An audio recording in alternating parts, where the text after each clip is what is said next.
Welcome back to the CryptoExpress YouTube channel. Today we are taking a look at 4 hidden gem crypto projects and some updates regarding them. But as always, remember the usual disclaimer that nothing in today's video should be taken as financial advice. I am not a financial advisor and you should treat this strictly for educational purposes. And of course you can find all of the links down below in the description. So the first project we are taking a look at today here is BitDealer with their token launcher. So first off, just take a look at the UI here. This is really awesome. We can see the ecosystem market cap and brand newly graduated tokens. We can also see tokens about to graduate here. And of course, highest price per token. So we can see AOG here at a pretty nice market cap. You can also then search and find your own tokens. So we have an update here. KuCoin Spotlight initial exchange offering. So the BitDealer BIT token will be having a TGE on the 27th of November at 12 o'clock UTC. We're excited to announce the TGE through IEO on KuCoin. So why this matters, how Spotlight works, and why does this position BitDealer for a powerful TGE? So some advantages. First off, premium placement here. One of only 4 Spotlight IEOs this year. High trust with KuCoin's due diligence stamp. Massive reach because of course KuCoin will be pushing this. Smoother market debut, again a controlled listing with strong liquidity, and hype on demand with the Spotlight launching historic to attract huge interest. They also have fair launch mechanics here. So retail has the lowest price, there's no hidden allocations, no free and no cheap tokens.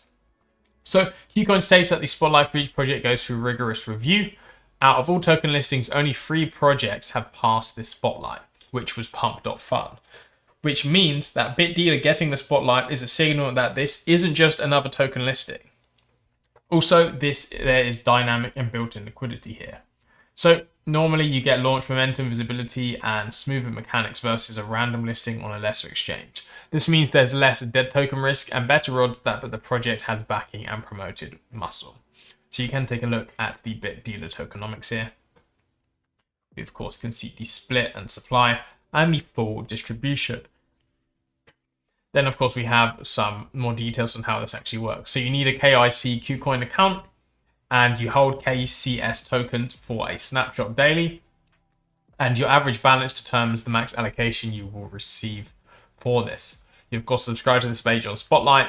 You get a allocation as we've spoken about. And then of course once the purchase is complete, your bit will be delivered and it lists on KuCoin immediately after with full exchange support. So the timeline, again, November 24th are announcements. Then we have the Spotlight subscription period. And then, of course, that TGE listing on November 27th.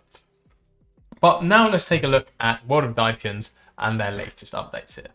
So here we can see power in every store for every player. They are launching the World of Dypians card with BitGet Wallet, giving WOD players more access, more benefits, and a new way to enjoy ecosystem in everyday life. So early campaign perks here. Apply before November 19th to lock lifetime 0 fee on up to $600 monthly spending. You get a free card activation, deposit $50 to get $10 back, and a $5 cash back on your first purchase. Then for WOD players, what does this mean? It's a card that you can use in stores all around the world. More real-life benefits linked to your Web3 journey, stronger utility, and growing WOD ecosystem. So I think this is a huge partnership, again, with BitGet Wallet here. And of course, these early campaign perks here are very, very nice. But now let's take a look at Alloca, which you may not have heard of Alloca's project here. So the TGE is happening for the Aloka token on December 1st. The era of internet capital markets begins. Again, this is built on Monad and powered by the community. So at Alloca here, we can see powering internet capital markets here. You have their DeFi swap liquidity and staking. And of course, there are meme coin markets, ICM sales, and then of course, how all of this works. It's a permissionless platform, so anybody can create coins. They're all created fairly launched. You pick a coin you like, buy the coin on the bottom curve and sell at any time to lock in your profits or losses. They have a strong following behind them here, as we can see. And again, on Monad testnet, well, live now. as Monad just recently went live on the mainnet in the past day. So very big news here. Alloca is going to be a game changer. If you haven't heard of it already, it's definitely worth checking out. But one final update I want to take a look at here is Portal to Bitcoin, which you've already covered on the channel.